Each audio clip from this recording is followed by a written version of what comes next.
Hi అందరికీ. ఈరోజు మనము ఇడ్లీ ఎలా చేసుకోవాలో చూద్దాము. సో ఫస్ట్ అయితే ఉరద్దాలు ఒక కప్పు తీసుకున్నాను.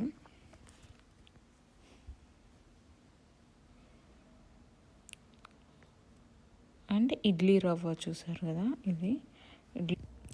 ఇది రెండు కొంచెం పావు తీసుకోవాలన్నమాట. ఎందుకంటే ఇడ్లీ రవ్వ వాష్ చేసినప్పుడు ఆ పిండి కూడా దానిలో వెళ్ళిపోయింది. సో కరెక్ట్ సైజ్ కోసం కొంచెం ఎక్స్ట్రా పోసాను.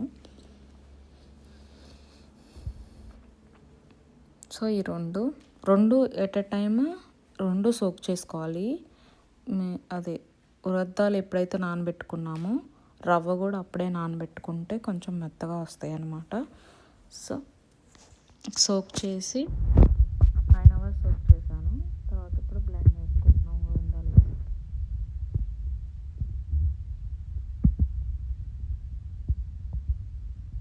సో కొంచెం వాటర్,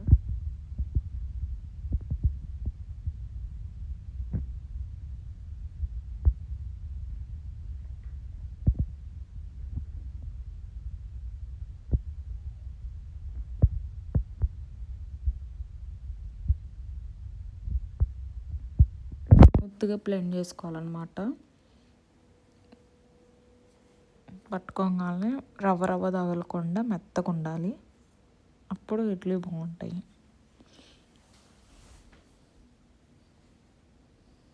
సో ఇలా పిండుతాం కదా, ఇలా పిండినప్పుడు కొంచెం వాటర్ ఉంటుంది దాంట్లో లాస్ట్లో.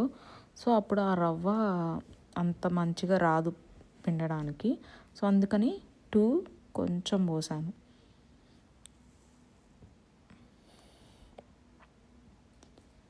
సో ఈ రెండు మంచిగా మిక్స్ చేసుకోవాలి. సో ఇప్పుడు 1కి 2 కరెక్ట్గా సరిపోద్ది అనమాట. సో అందుకే కొంచెం ఇడ్లీ రవ్వ కొంచెం ఎక్స్ట్రా పోసాను అంతే.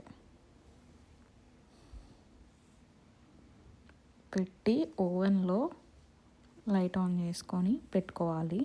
సో ఆ వేడికి కొంచెం మంచిగా హీట్ అయ్యి ఫర్మెంట్ అవుతుంది. చూసారు కదా ఎలా ఫర్మెంట్ అయిందో. సో ఇప్పుడు ఇడ్లీ చూద్దాం ఎలా వస్తాయో చూద్దాం.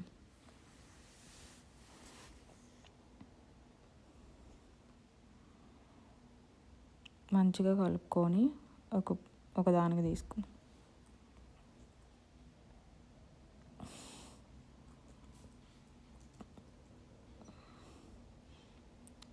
కొంచెం సాల్ట్, వాటర్ కొంచెం పోసుకొని మరీ గట్టిగా కూడా ఉండకూడదు, అప్పుడు ఇడ్లీ అనేవి గట్టిగా వస్తాయి. చూసారు కదా ఈ థిక్నెస్ అలా వేయంగానే అలా ఉండాలి. అలా ఉంటే ఇడ్లీ స్మూత్గా వస్తుంది. మరీ గట్టి పిండితో ఏమాకండి.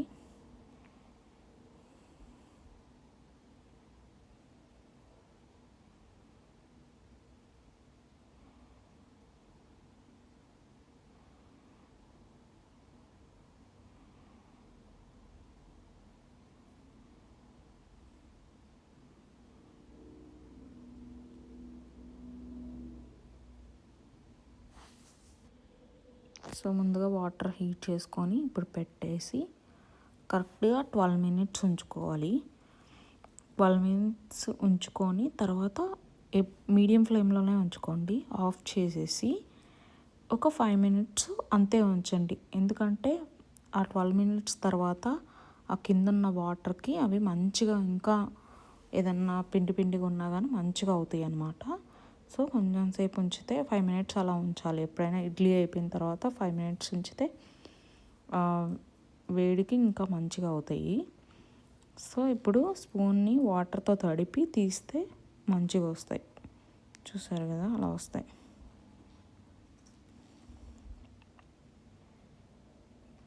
నేనేమి రాయలేదు, ఆయిల్ రాయలేదు, గీ రాయలేదు, ఏమి రాయలేదు. చూసారు కదా ఎంత మంచిగా వస్తున్నాయో. జస్ట్ నేను చెప్పిన ఉరద్దాలు 1 కప్పు, ఇడ్లీ రవ్వ 2 కొంచెం పోసుకోండి అంతే. ఇంకా చాలా మెత్తగా వస్తాయి. చూసారు కదా ఎలా వచ్చాయో. కొంతమంది సోడా ఉప్పు అలా కూడా వేస్తారు, బట్ నేను వేయలేదు.